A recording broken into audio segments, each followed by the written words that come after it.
ఏమవ్వాలి? ఇంకా ఏమవ్వాలి? పొద్దు పొద్దున్నే సుప్రభాతం కంటే నువ్వు అప్పు తీసుకున్న వాళ్ళ తిట్లే ఎక్కువ వినబడుతున్నాయి.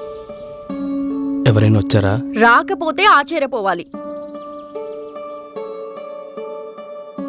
అనవసరంగా పెళ్లి చేసుకున్నా నిన్ను. ఛీ!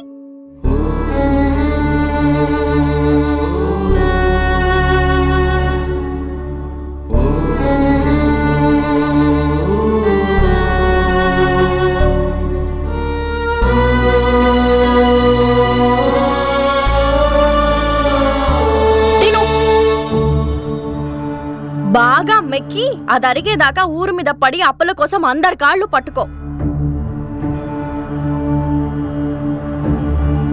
ఏంటి బాధగా ఉందా?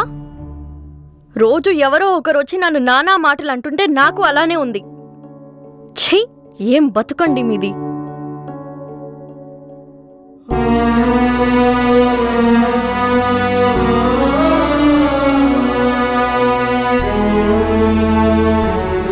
ఎక్కడికి? అది బయటికి. బావా